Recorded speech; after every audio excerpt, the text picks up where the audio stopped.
해야죠. 자, 오늘 7번째 우리 GBS 성경 공부 시작하겠습니다. 우리 기도하고 시작하겠습니다. 참 좋으신 하나님 아버지 감사합니다. 하나님께서 복된 주일 은혜 가운데 보내게 하시고 이 시간 함께 우리가 성경 공부로 모이게 하심을 감사드립니다.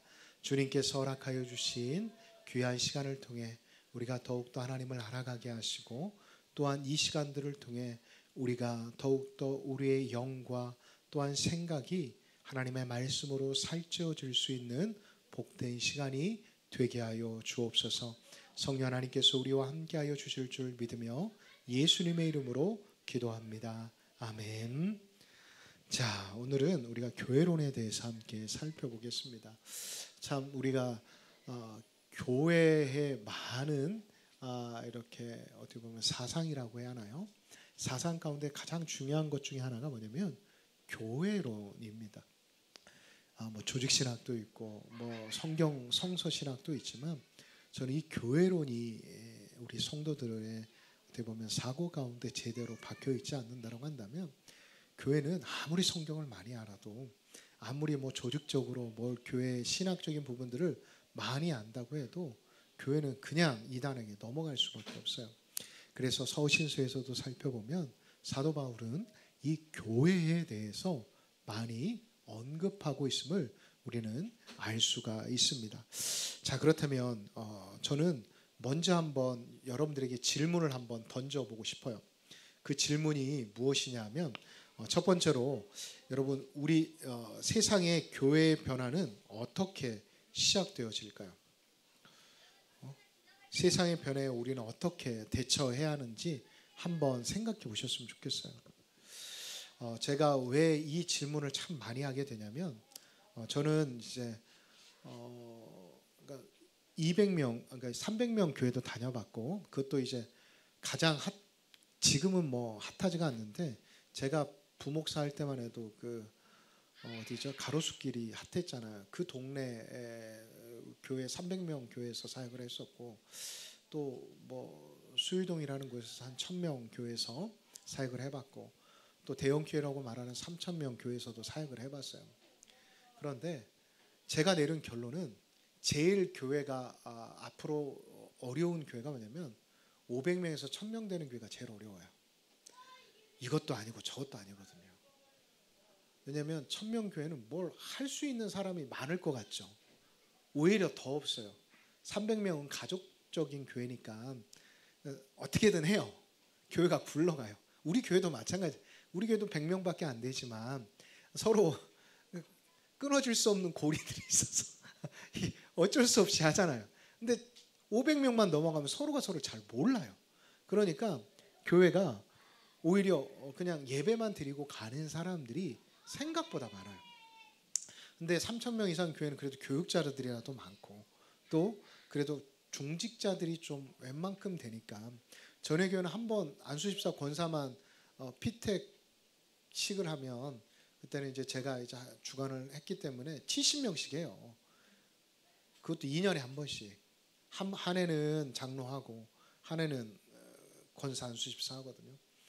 70명씩 나오니까 뭐 일할 사람이 없지는 않죠. 왜? 일할 기운들이 떨어지면 또 뽑으니까. 근데 우리 교회 같은 경우 작은 교회들 100명 미만 교회 그리고 1000명 이상 교회 그러니까 1000명 500에서 700명 교회는 일할 사람이 없는 거예요. 그래도 우리 교회는 그래도 이제 좀 가족들이 많이 다니고 또 지역 교회는 아니지만 그래도 지역에 뿌리를 두고 있었던 교회이기 때문에 그래도 교회가 이렇게 어떠한 일을 하는 데 있어 으쌰으쌰가 되는 거예요. 그래서 지금 이제 그 교회도 갈수록 어른들만 많으니까 어른들이 돌아가시고 또 이제 수유동이라는 도시가 이제 바로 북한산이 있기 때문에 개발이 안 되는 거예요. 그러니까 교인이 지금 뭐 출석 교인이 제가 다닐 때만 해도 800명 됐는데 지금 400명으로 줄었어요. 거의 8년 제가 5년 사역하고 4년 여기 온 지 7년 7년 만에 절반이 교인이 출석 교인이 줄어버렸어요. 물론 교회도 거기도 뭐 여러 가지 어려움들이 있었지만 그렇게 어려움을 겪고 있어요. 근데 오히려 300명 300에서 한 500명 교회는 오히려 또 괜찮아요. 담임 목사님 중심으로 잘 이게 교회가 뭉치기 때문에 교회가 크게 어려움 없어요. 왜? 재정도 어려움 없죠. 또 뭐 교인들 간에 불화 일어날 일도 거의 없죠. 건축 문제만 안 걸리면 300명에서 500명 교회는 할 거는 다 하면서 선교할 거 다 하고 또 교회가 교인들이 누릴 수 있는 것들을 왜냐면 부목사님들 한 2분 정도 계시니까 그리고 또 교회학교 교육자들 다 있으니까 교회가 이렇게 운영하는 데는 조금도 문제가 없는 거예요. 그렇다면 이제 우리 교회도 고민을 해야 할 거 아니에요, 여러분. 우리 교회도 이제 앞으로 건축을 앞두고 있고 또 앞으로 여러 가지 이제 제가 이제 부임한 지 3년밖에 되지 않았기 때문에 앞으로 우리 교회가 부임하는 데 앞으로 성장하는 데 있어 무엇이 필요할까를 고민하다 보니까 교회론이 우리 성도들 안에 바로 세워져야겠구나라는 생각을 하게 된 거예요. 여러분 지금 우리 교회 주변에 유턴단지가 많다고 하잖아요. 제가 이제 어쩔 수 없이 이제 이 교회 이제 지역 교회가 하나밖에 없기 때문에 사장님들을 많이 만나요. 근데 사장님들이 하나같이 하는 말이 진짜 어렵대요. 왜냐하면 코로나 이후에 장사의 방법이 틀렸대. 예전에는 무조건 도매를 통해서 유통이 되었는데 지금 그냥 인터넷으로 앉아가지고 하니까 자기들이 이런 날이 올 줄은 알았대요. 근데 3년에서 5년의 시간이 더 빨리 다가왔기 때문에 대처를 못했다라는 거예요. 그래서 하나같이 하시는 말씀이 여기 지역에 한 뭐 100개가 될지는 모르겠지만 유통단지가 꽤 많거든요. 근데 이분들이 보상받으면 나이도 있고 또 자식들은 또 안 한대요. 힘들어가지고. 그러니까 진짜 20%도 이 사업을 이어갈 생각이 없으신 거예요. 그냥 보상만 받고 본인들은 빠지겠다라고 이야기를 하는 거예요. 이분들 여기 있는 분들 생각보다 대단한 분들 많아요. 한국도자기 같은 경우는 전국 매출 1, 2위 찍었던 분들이 다 여기에 계세요. 왜? 여기가 교통이 좋다 보니까 물류 사업하기에는 최적지라는 거예요. 그런데 이제 본인들이 나이가 벌써 70대이 다 넘어가셨고 그리고 또 이제 새로운 산업단지로 가려면 지금 돈으로는 도저히 되지 않는다는. 근데 아시다시피 이제는 클릭 한번 하면 중국에서도 3일이면 오잖아요. 그러니까 이제 더 이상 자기들이 비빌 데가 없다라고 이야기하더라고요.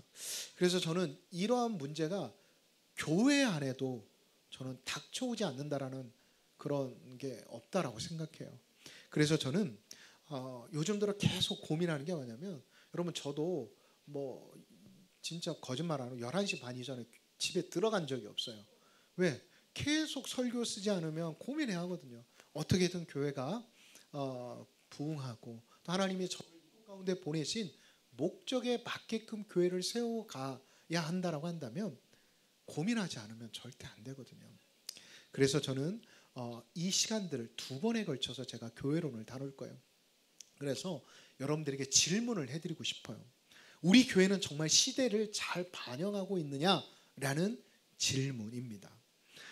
여러분 주변의 교회들을 보면 그래도 젊은 목사님들이 개척한 교회들은 생각보다 성장이 빨라요. 근데 막 갑자기 세상에서 일하시다가 부름 받아갖고 한 50대 60대에 목회 시작하시는 분들은 그냥 죄송하지만 쉽지가 않아요. 상황들이. 그건 현실이니까 제가 말씀을 드리는 거예요.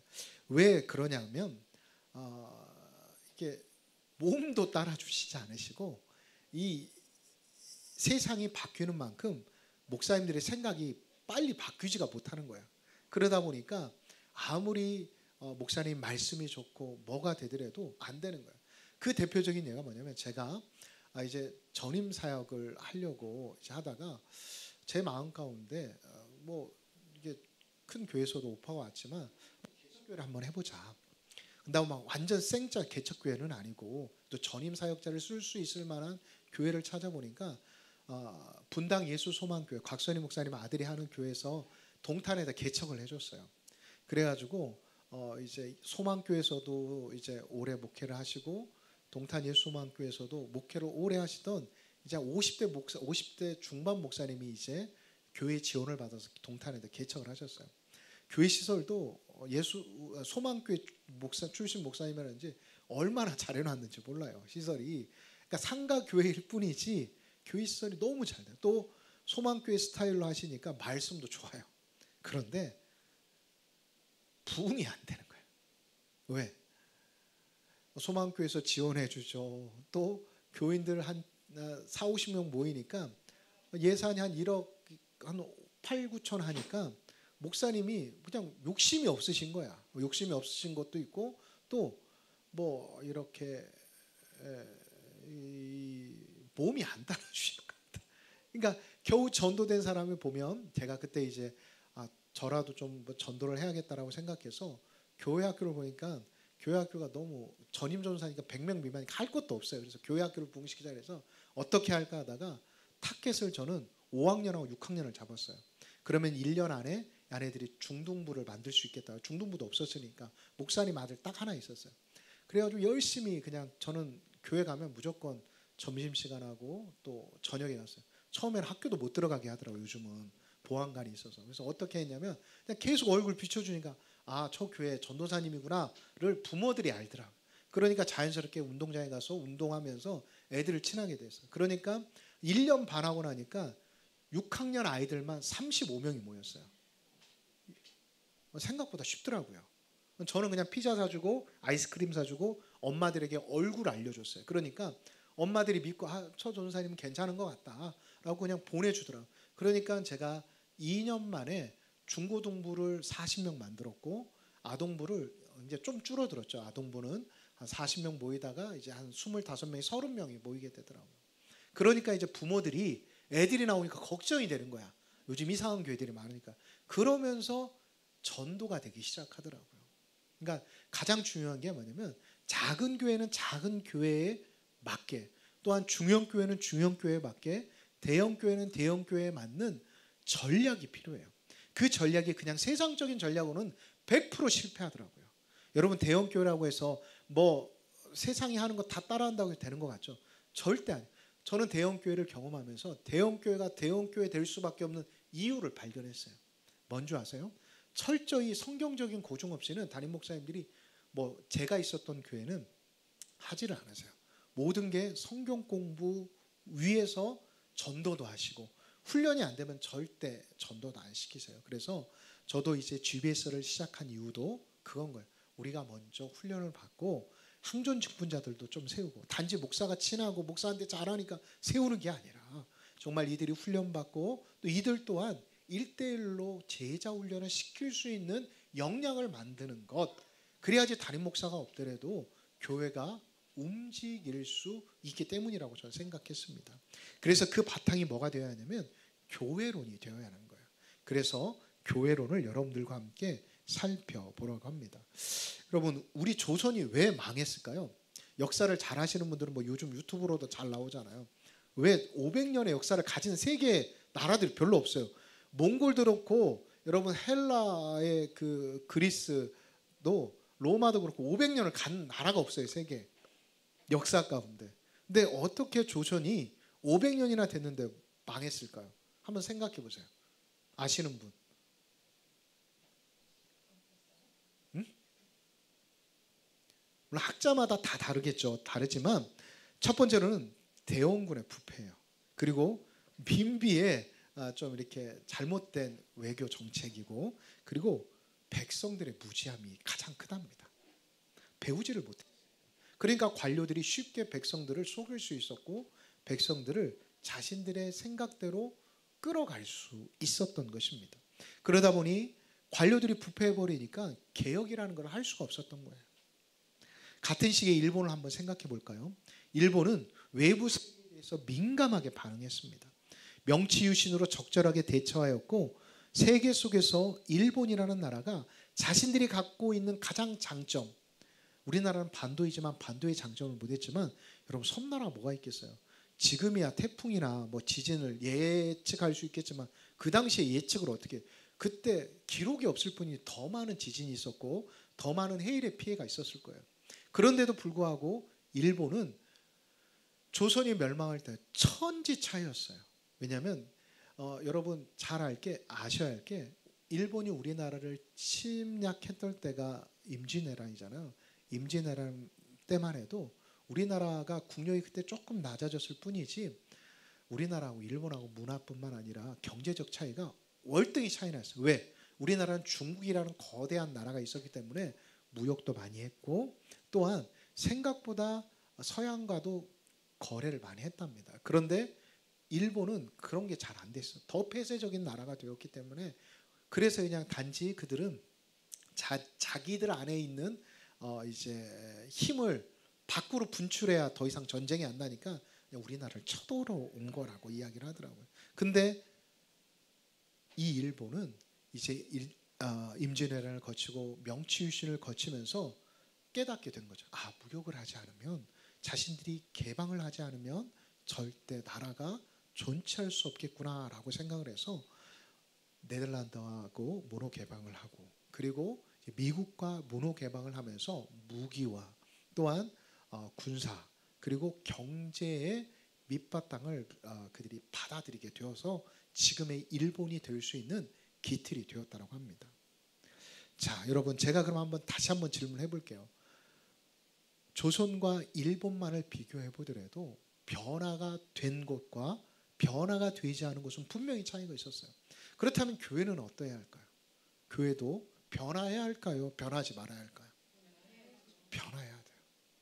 물론 교회가 가지고 있는 기본 말씀과 기도, 그리고 예수 그리스도께서 우리를 위해 값없이 구원해 주셨다라는 구원의 진리만큼은 놓치지 말아야 합니다. 그러나 변화되어야 할 것들은 과감하게 변화되어야 한다는 거예요. 근데 그거 아세요? 의외로 교회 10년만 다니면 교회가 조그마한 변화에 민감하게 반응하는 거 아십니까? 생각보다 변화하는 거 별로 좋아하지 않으세요. 진짜 싫어하세요. 저도 그런 소리 많이 들어요. 솔직히 4인사색 이거 여러분 이제 곧 하지만 저는 이거 1년 전부터 강사 섭외하고 1년 전부터 준비했어요.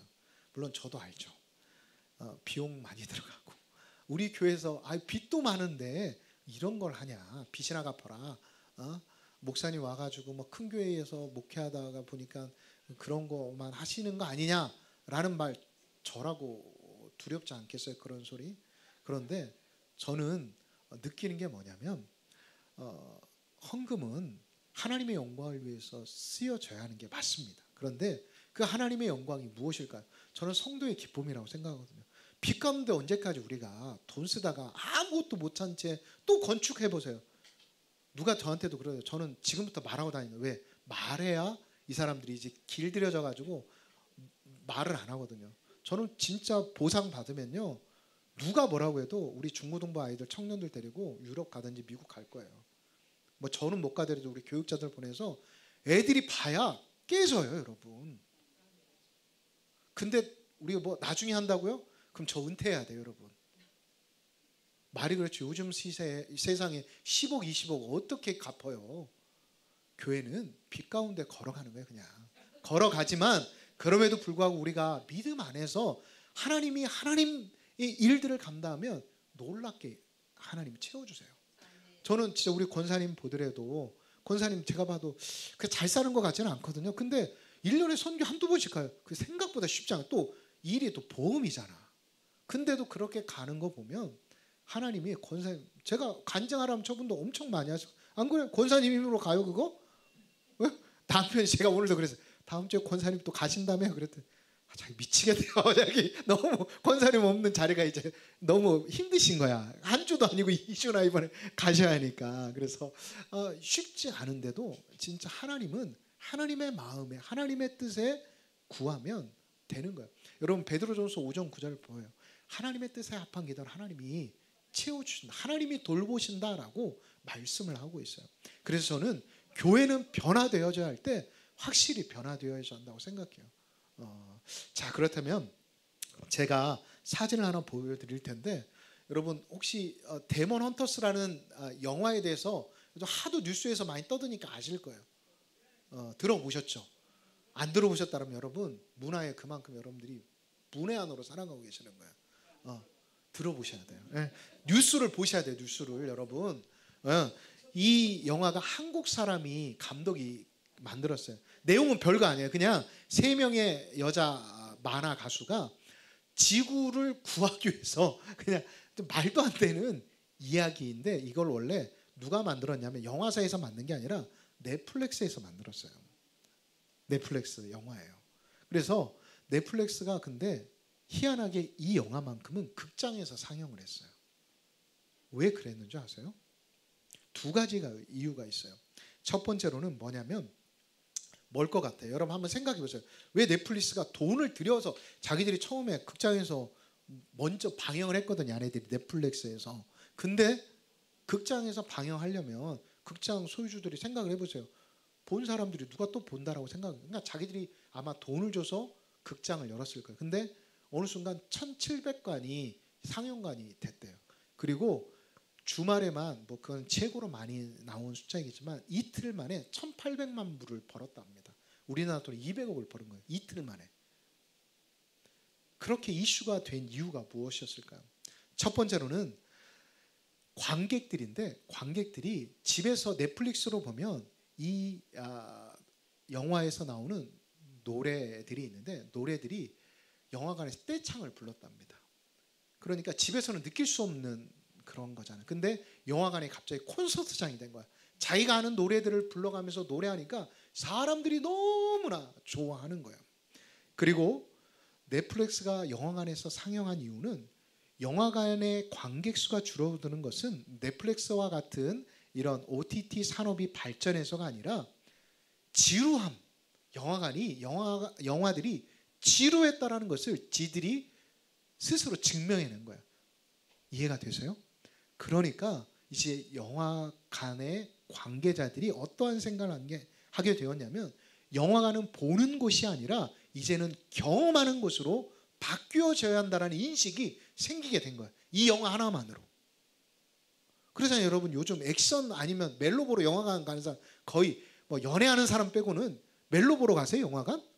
액션 보러 가잖아요. 액션 보거나 아니면 뭐 이렇게 집에서 볼 수 없는 그런 뭐 오페라 같은 영화 좀 감격적인 영화를 보러 가지 멜로 보러 가는 사람은 없잖아요. 코미디 요즘 안 보러 가요 여러분. 안 그래요? 왜 한 달만 지나면 다 OTT에서 다 나오는데 못 보러 갑니까 영화관을. 그러니까 영화가 관계자들도 이 영화를 통해서 이 생각을 한 게 돼요. 아 영화관은 이제 보는 곳이 아니라 경험하는 곳이다. 이해가 되세요? 그렇다면 여러분 교회도 마찬가지지 않을까요? 교회 역시도 가만히 우두커니 앉아가지고 예배만 드려 절대 안 된다라는 거예요. 그래서 좀 힘들지만 일어났다 앉았다 일어났다 앉았다 하는 거예요. 여러분 카톨릭은 더 많이 일어났다 앉았다 하는 거 아세요? 가네들은 졸개를 안 해요. 계속 일어났다 앉았다 앉았다 설교 듣는 한 15분만 졸게 해주고 나머지는 계속 일어났다 앉았다 해야 돼요. 저는 교회도 그래야 한다고 생각해요.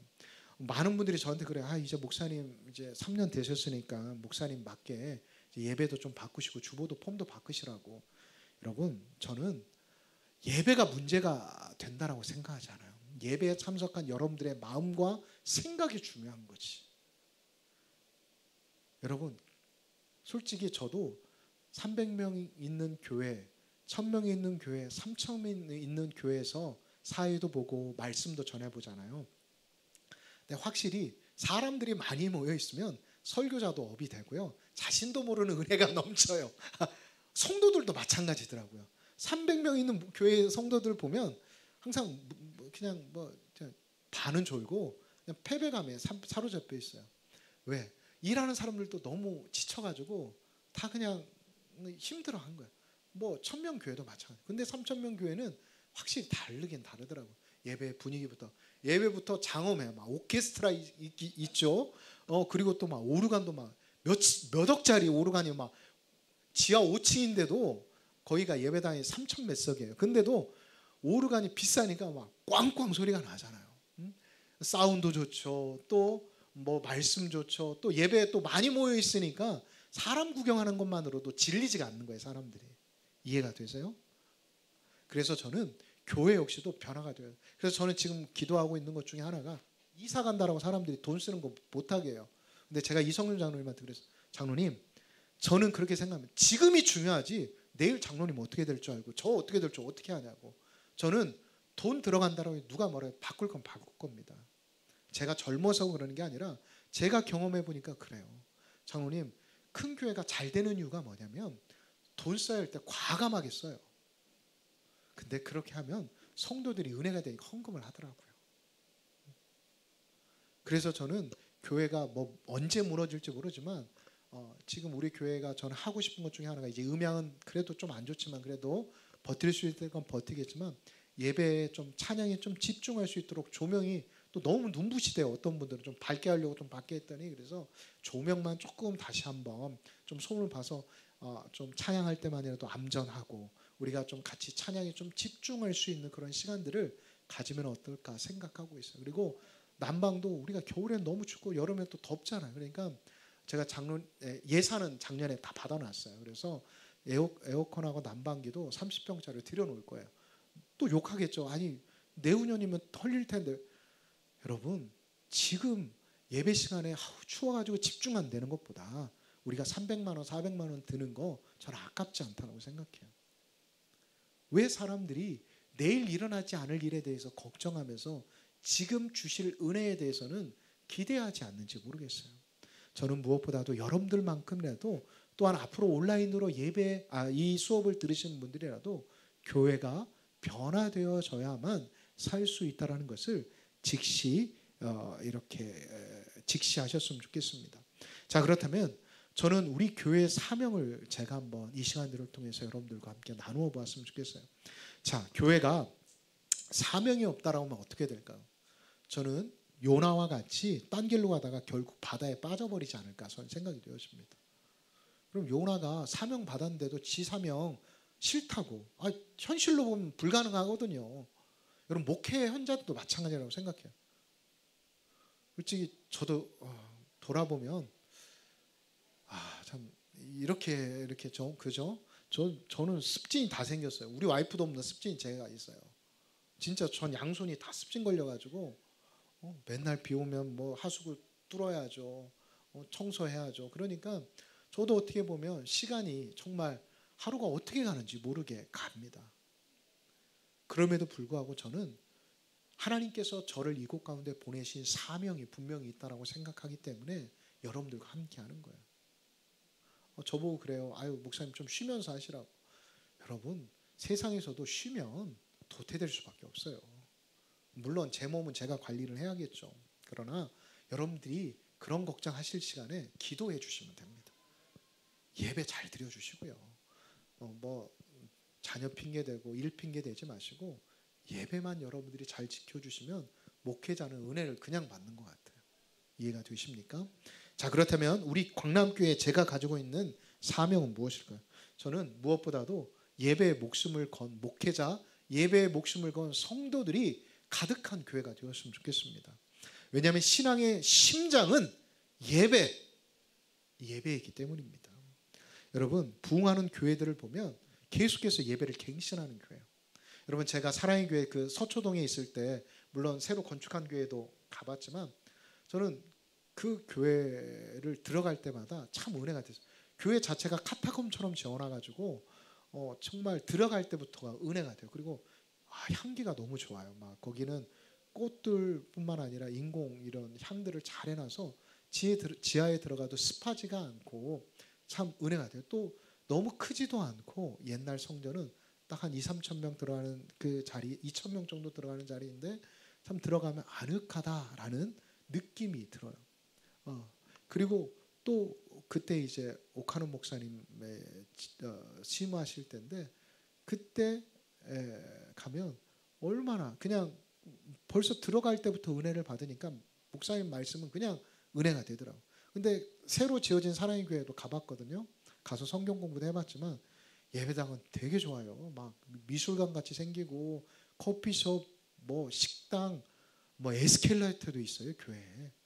근데 그렇게 예배에 감동은 없더라고요. 막 앞에서 막 목사님이 별쇼를 다 하는데 솔직히 저는 은혜가 안 되더라고요.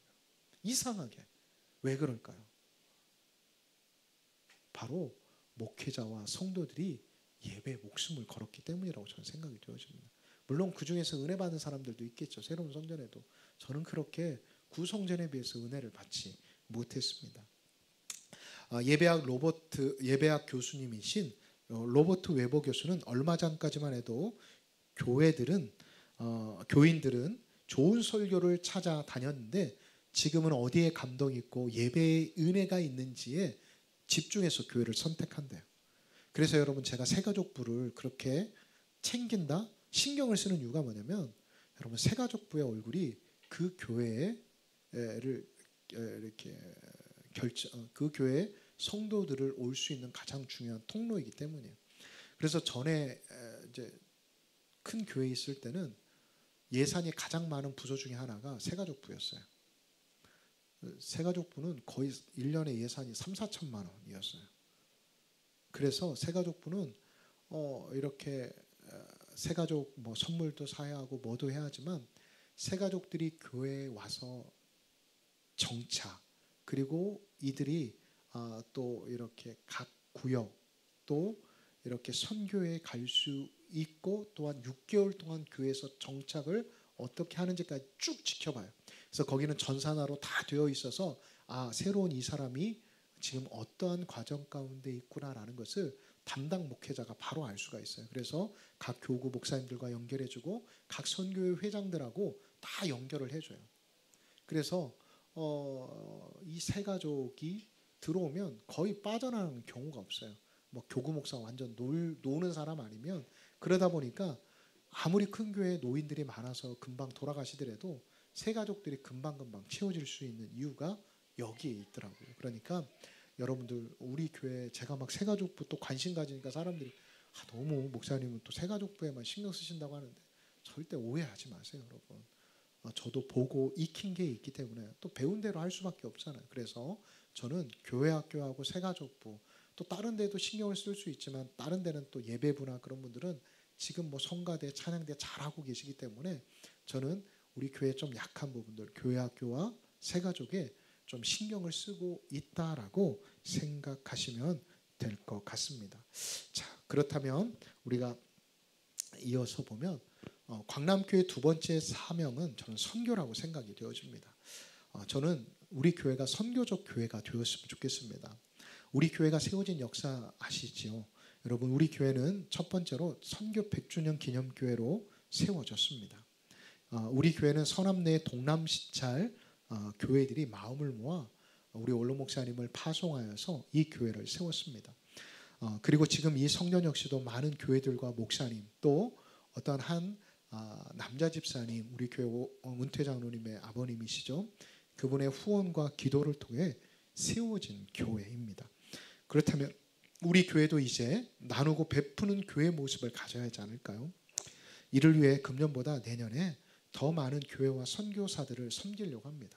그래서 이제 지금 제가 이성윤 장로님한테 운은 띄웠어요. 내년에 우리가 몽골 다녀왔을 때 다녀왔던 그 목사님 부부 가족하고 그리고 우리 통역해 주셨던 목사님 가족 부부를 우리가 비행기 값만 교회에서 주시면 나머지 부분들은 성도님들이 마음을 모아서 한번 한국에 오셔서 말씀도 좀 전하시고 그리고 또 이렇게 여행 한번 보내드렸으면 좋겠다라고 말씀을 드렸어요. 그랬더니 장로님 돈 많이 들어가지 않겠냐고. 그래서 뭐 그래도 우리가 선교하는 게 교회의 목적이니까 한 500만 원에서 한 1000만 원만 지원해달라고 그랬더니 한숨을 쉬시더라고요. 그래서 또 믿음으로 제가 또 한번 내년에 예산을 한번 세워봐야 하지 않을까 생각하고 있어요. 그래서 우리가 내년에는 국내 선교, 우리가 수련회 겸 국내 선교를 하고 이제 또 선교사님 좀 우리가 섬기는 일을 하고 내후년에는 또 다시 한번 몽골을 가든지 보상을 받으면 아이들은 뭐 이렇게 또 아울리치를 가든지 지금 저는 고민하고 있어요. 그래서 우리 교회가 또 이제 또 다른 선교사님들도 단돈 10,000원이 됐던 5만 원이 되었던 좀 우리가 좀 이렇게 후원할 수 있도록 제가 준비하려고 합니다. 여러분 선교하는 교회는 결코 하나님이 그냥 두시지 않으세요. 그러니까 우리가 뭐 물질로 선교하는 것밖에 아직은 못하겠지만 좀 더 우리도 구체적인 꿈을 갖고 우리 교회만 짓는 데 혈안이 되어 있는 게 아니라 좀 우리 교회는 작더라도 하나님이 원하시는 땅끝까지 이르러 복음 전하라고 하신 그 사명을 저와 여러분들이 감당하셨으면 좋겠습니다.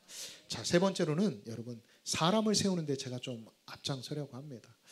이 GB에서도 좀 제가 하려고 하는데 이게 우리 교회가 제가 일을 벌려놓은 게 많아서 그런지 저도 좀 버겁더라고요. 이게 왜냐하면 저도 설교만 해도 새벽 예배부터 시작해서 수요 또 금요기도회까지 좀 하다 보니까 설교도 많더라고요. 그러니까 뭐 제가 준비되지 않고 설 수는 없기 때문에 이 GBS를 꾸준히 하지 못하는데, 제가 이제 적어도 10월이나 11월부터는 이제 젊은 분들 대상으로 성경 공부를 다시 시작하려고 해요. GBS는 온라인을 제가 또 만들려고 하고요. 그래서 사람을 세우는 일에 좀 더 우리 교회가 앞장서도록 하겠습니다. 우리 통합직이 2023년으로 보면 230만 명이랍니다. 10년 전만 해도 300만이었거든요. 저희가. 근데 70만이 줄었어요. 70만이. 그리고 교회 학교는 무려 10년 사이에 46%가 줄었더랍니다. 그래서 지금은 더 줄어서 26만 명도 안 될 거예요. 왜냐하면 우리 통합측만 해도 교회 학교가 없는 교회가 70%가 넘습니다. 우리 교회 대단한 교회 여러분. 가스도 안 들어오는, 대한민국에 몇 안 되는 동네인데 도시가스도 안 들어오는 동네, 경기도에 아마 우리 동네가 유일할 것 같은데요, 저는. 진짜. 그런데 우리 교회, 여러분 교회 학교 어제도 아이들 모였는데 거의 15명 모여서 애들 놀았어요. 진짜 저는 너무 감격스럽더라고요. 진짜 처음에 교회 왔는데 교회 학교 너무 없는 거예요. 근데 하나님이 복 주셔서 이제 교육자들도 세우고 또 이제 아이들도 이렇게 하나님이 하나 둘씩 보내주시는 것을 보아 너무 은혜가 되는 것 같습니다. 자, 감소 이유가 그렇다면 무엇일까요? 1990년대 이후 한국 개신교회는 양적 성장이 멈췄기 때문입니다. 그리고 둘째로는 출산율의 감소입니다. 그리고 세 번째로는 교육 환경의 변화입니다. 제가 봐도 저는 주말에는 학원 간 적이 한 번도 없거든요. 제가 어릴 때 고3도 주말 때 학원 간 적이 없어요. 솔직히. 뭐 열심히 공부하고 과외하는 애들은 주말에 공부했을지 모르겠지만 저도 고3 때 적어도 주일은 토요일은 공부했겠죠. 주일은 그래도 교회에서 살았던 것 같아요. 고3이라고 해도. 근데 요즘 애들 보면 제 딸만 봐도 그냥 돈도 없는데 그 엄마는 왜 이렇게 학원을 보내는지 모르겠어요. 진짜 가랭이가 찢어지는 것 같아요. 저는 그래서 맨날 써요. 그만 좀 보내라. 왜 그러냐? 그러면 자기가 하고 싶다는데 어떻게 안 보내냐? 핑계다. 그리고 차라리 그럴 시간에 이렇게 좀 애들 신앙교육이나 좀 같이 시키자라고 이야기를 해도 엄마들은 안 되는 것 같아요. 우리나라 엄마들은. 그러다 보니까 뭐 저희 가정 목사 가정도 이러는데 평신도 가정은 어떻겠어요? 그러니까 뭐 우리 교회 아이들도 시험 시간만 되면 우리 중고등부는 뭐 7명에서 한 2명 나오나? 3명 나오나? 그게 끝이더라고요. 그때 되면 교육자가 그냥 풀이 죽어가지고 너무 안타까워요. 그래서 저는 무엇보다도 우리 교육 전사님들한테도 교회 학교도 제자 훈련해라. 헌금 훈련 시키고 그리고 교회 예배 잘 지키는 게 얼마나 중요한지를 가르쳐라라고 말을 했어요. 그래서 이제 곧 교회 학교도 이제 제자 훈련을 시작할 예정입니다. 그래서 저는 무엇보다도 우리 교회가 감사해야 돼요. 여러분 지금 통합직은 중고등부가 없는 교회가 48%랍니다. 그리고 초등부가 없는, 그러니까 아동부가 없는 데가 47%래요. 물론 인구 감소가 제일 큰 원인이긴 해요. 그리고 요즘 젊은 엄마들은 본인이 모태신앙 아닌 이상은 아이들 교회 안 보냅니다. 왜? 교회가 좋은 영향력을 보여주지 못하였으니까요. 그래서 저는 이제 교회 학교 교육자들은 이 정도는 됐는데 지금 문제가 우리 교회가 감사하게도 젊은 30대가 많다 보니까 영아부가 문제예요. 교육자가 없고 교사들이 없다 보니까. 근데 다행히도 우리 통합 측에는 좋은 제도가 있더라고요. 평신도 교사 제도가 있어서 훈련을 받으면 교육자와 같은 위치에서 사역을 할 수 있도록 하더라고요. 신학교와 신학원을 다니지 않아도 사역자로서의 동등한 권한을 주더라고요. 그래서 저도 우선은 이번 정책당일 때 건의를 해서 내년 하반기, 상반기는 힘들어도 하반기에 교육을 한 2-3분 정도 교회에서 지원을 해서 시간만 그분들이 투자를 하면 교회에서 지원을 해서 한 2-3분 정도 교육을 한 6개월 정도 받게 한 다음 우리 교회 평신도 사역자로 임명할 예정입니다. 물론 정책당에서 장로님들이 어떻게 생각하실지는 모르겠지만 우리 교회 여러분 물론 이게 우리 교회 사역자 뽑기 어려워요. 죄송하지만 진짜 어려워요. 여러분들은 뭐 잘하신다라고 생각할지 모르겠지만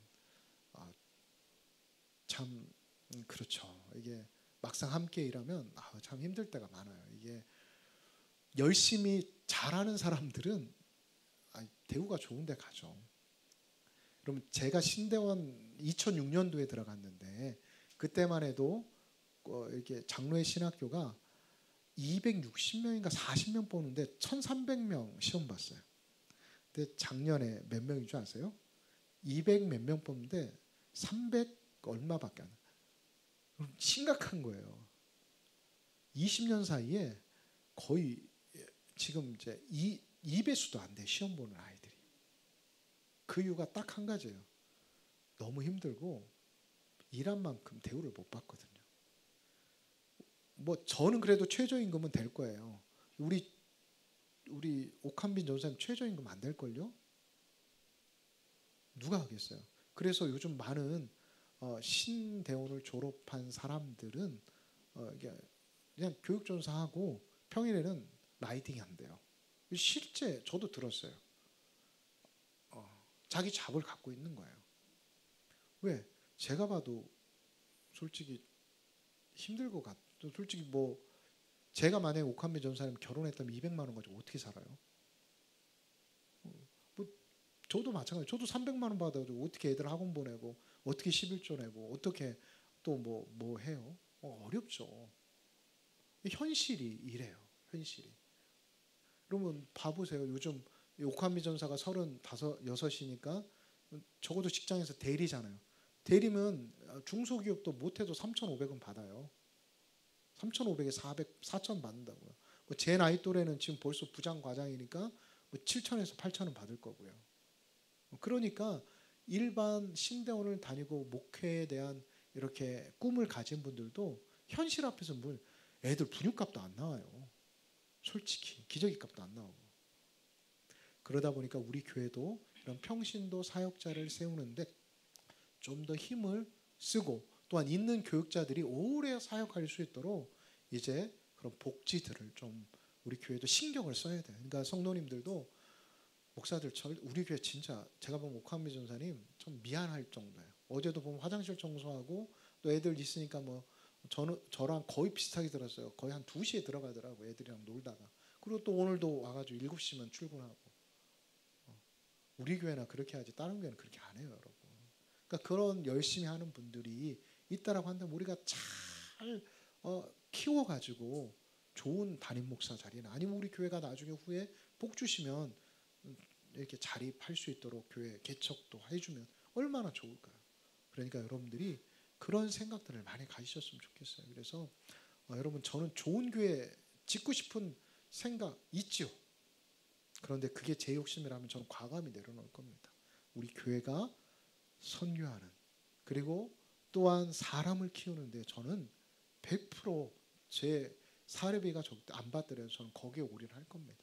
그러니까 우리 성도님들도 정말 부교육자들 많이 좀 신경 써주시고 명절이나 그런 거 되면 저는 안 챙겨줘도 돼요. 우리 교육자들 챙겨주세요. 집에 가는데 딸랑딸랑 손만 가지고 갈 수 없잖아요. 엄마 아빠한테 가는데.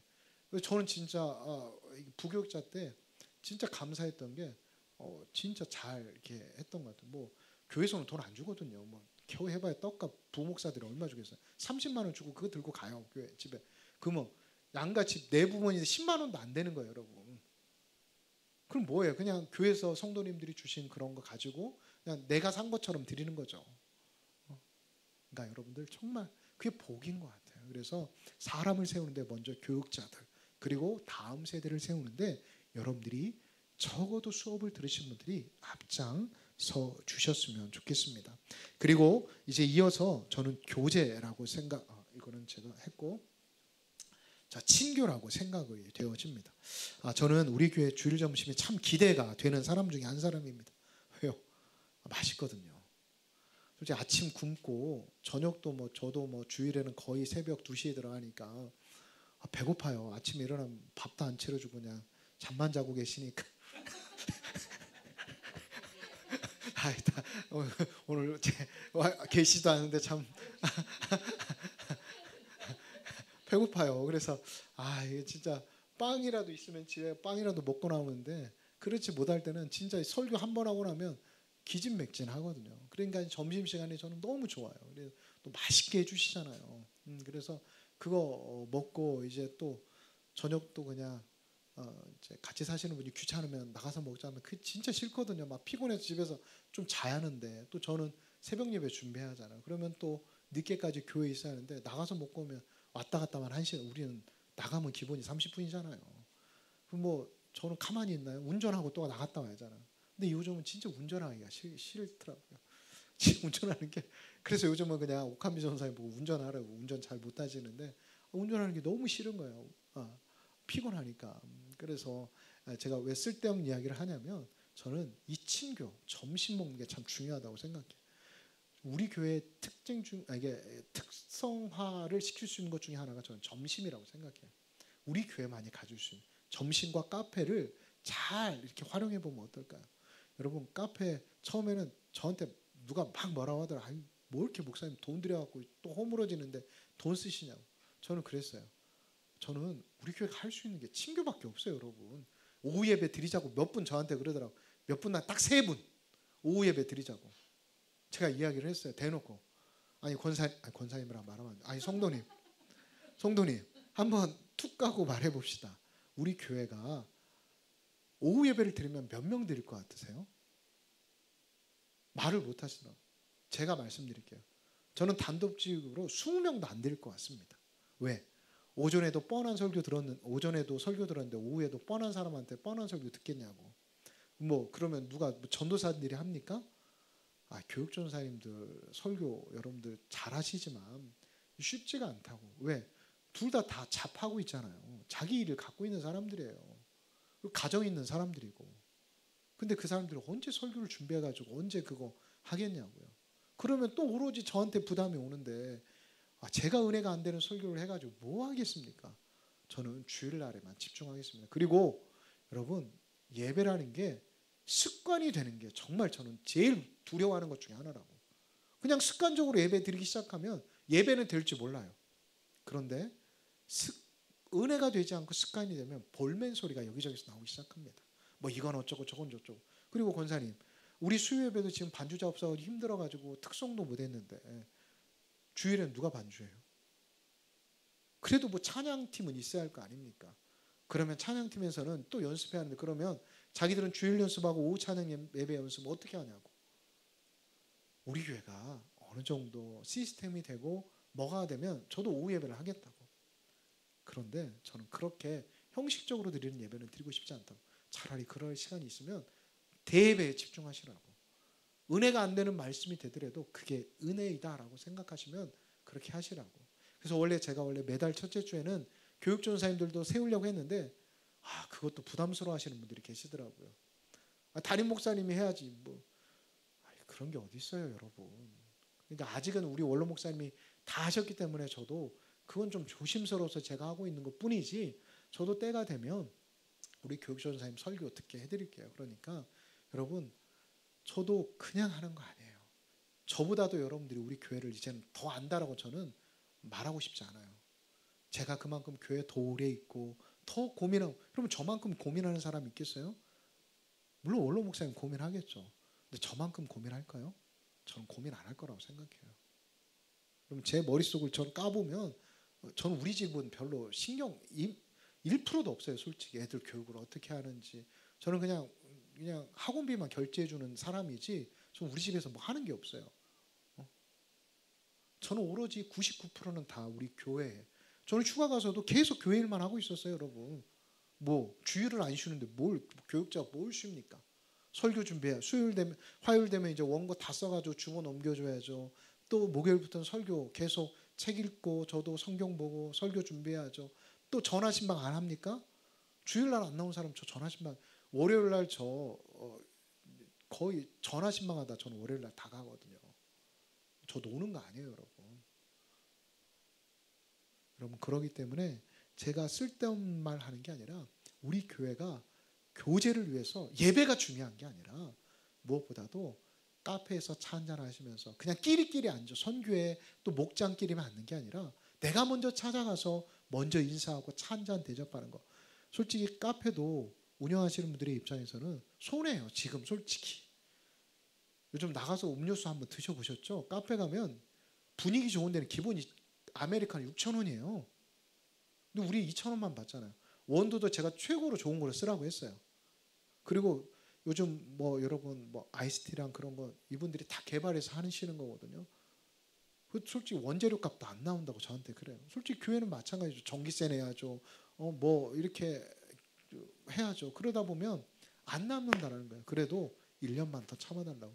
또 어떤 사람들은 마시고 싶어도 못 마시는 분들도 있고, 카페 수리한 게 돈 올리려고 또 카페 수리했다라고 말하는 분들도 계시니까 금년에는 좀 우리가 동교를 하자. 우리가 성도를 위해 섬기기 위해서 한 거지 우리가 이렇게 한 거 아니지 않냐.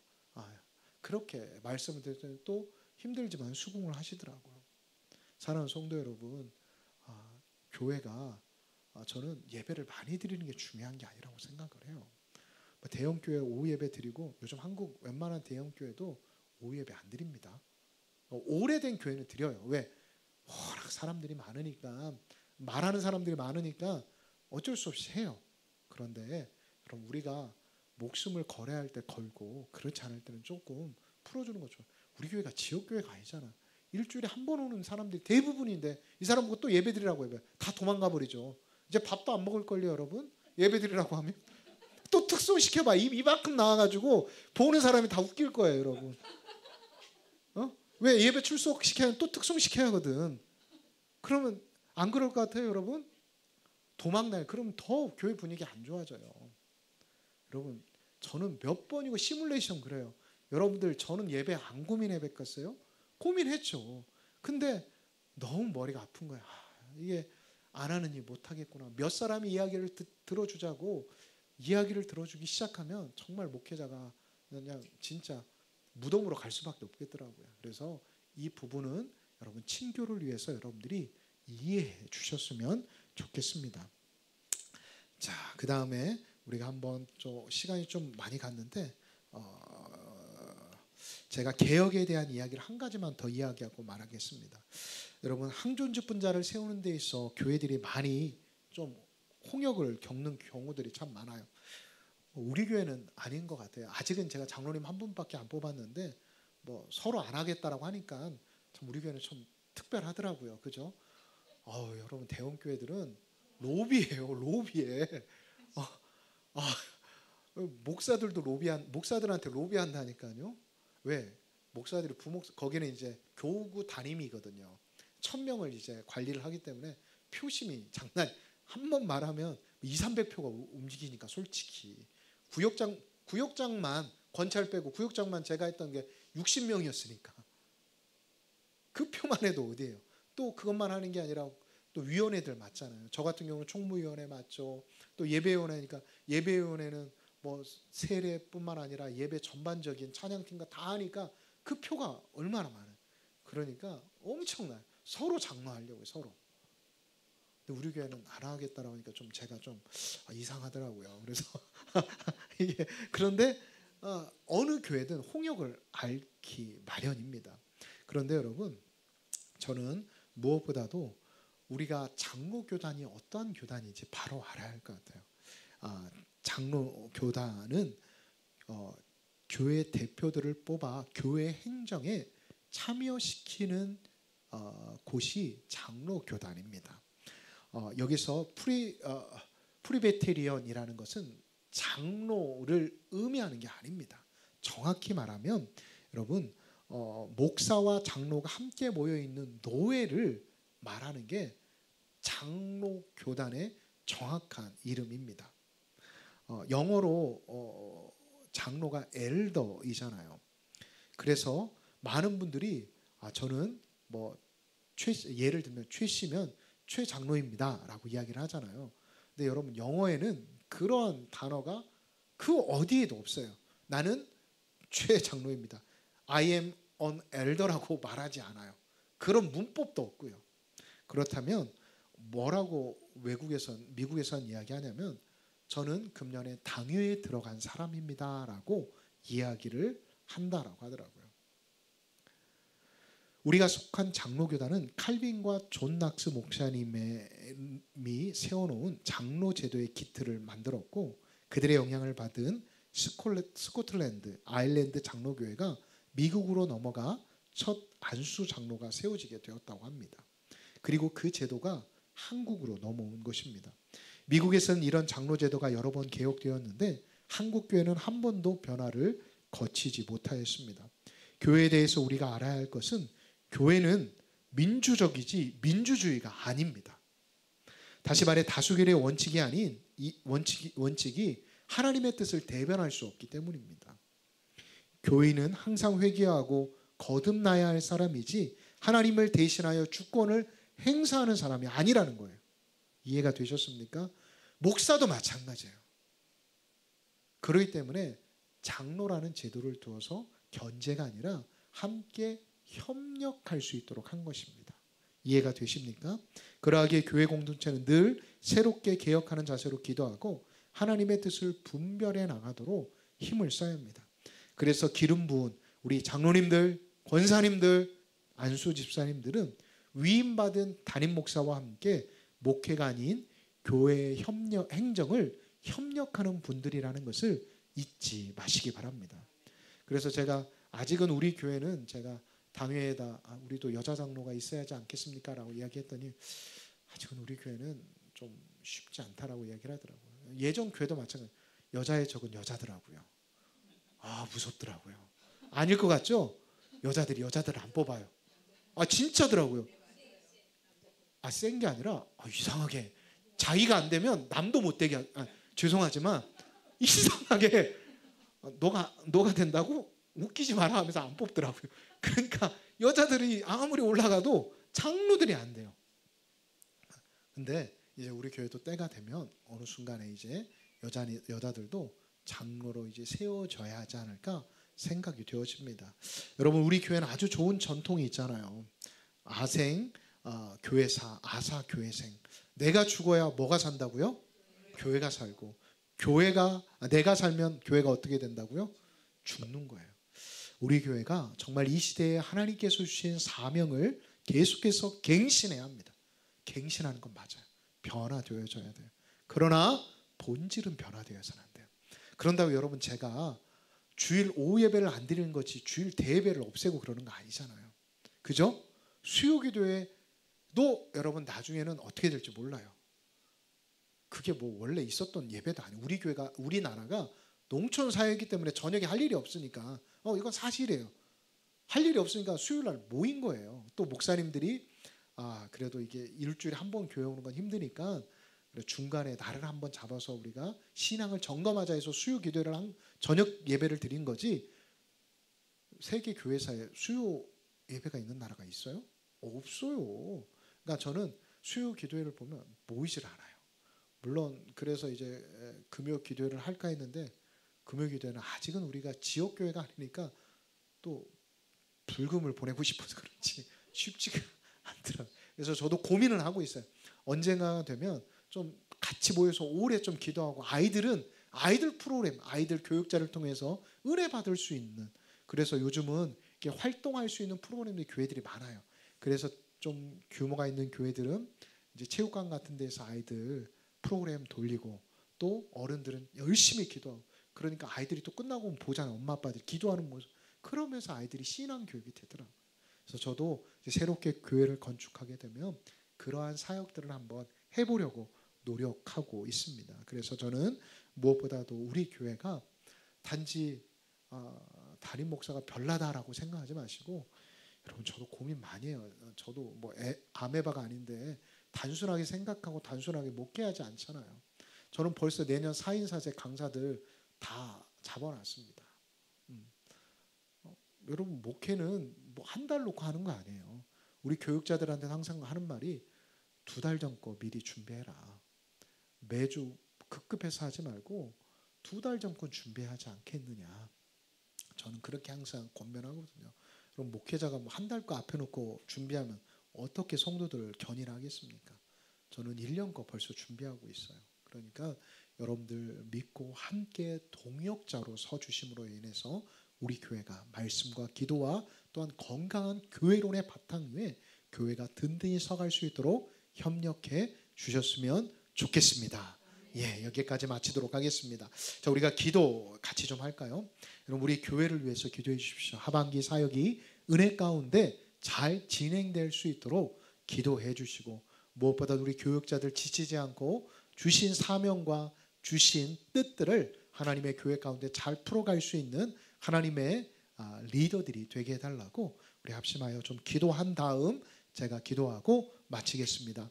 하나님 아버지, 감사합니다. 하나님께서 저희들을 사랑하여 주셔서 이렇게 다시 한번 교회가 무엇인지, 교회가 이 시대 가운데 어떻게 세상을 향해 반응해야 하는지에 대해 생각해 보게 하시니 감사합니다.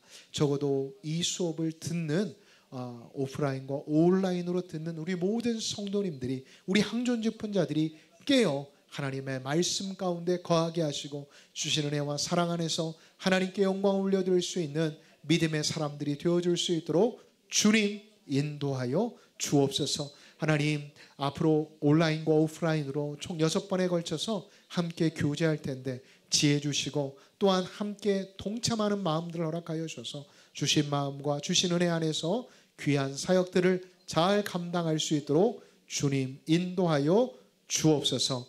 언제나 우리와 함께 하시는 예수님의 이름으로 기도합니다. 하나님 감사합니다. 저희들을 사랑하여 주셔서 오늘 이렇게 주일 예배를 마치고 피곤하지만 하나님께서 허락하여 주신 귀한 자리에 나와 우리가 교회가 무엇인지, 교회가 이 시대 가운데 어떻게 반응해야 할지에 대해 생각해 보게 하시니 감사합니다. 하나님, 우리 교회가 예배와 선교와 또한 교제와 사람을 세우는 일에 있어 게으르지 않게 하여 주시고, 하나님 앞에 있는 현실이 녹록하지 않다라고 해서 그것들을 터부시하는 게 아니라 주신 사명을 주님 오시는 그날까지 잘 완수할 수 있는 복된 광남교회가 되게 하여 주옵소서. 오늘도 이렇게 우리와 함께 하심을 감사드리며 예수님의 이름으로 기도합니다. 아멘. 예, 감사합니다. 마쳤습니다. 그리고 광고를 해드리면 오늘은 성경 퀴즈가 없는데 아마 이번 주 중에 제가 우리 전체 카톡방에 남겨있는데 온라인으로 교회 홈페이지에 영상이 올라갈 거예요. 신약 우리가 저번에 다 하지 못했던 것들 제가 압축해서 다시 올려놨거든요. 그걸 들으시고 성경 문제를 푸셔야만 이걸 온라인 수강을 하셨다라고 우리가 인정할 수 있습니다. 그래서 그렇죠. 답을 네? 아마 제가 공지를 해드릴게요. 전체 카톡방이 있으니까 거기에 공지를 해드릴 테니까 그렇게 아시면 될 것 같습니다. 수고하셨습니다. 네.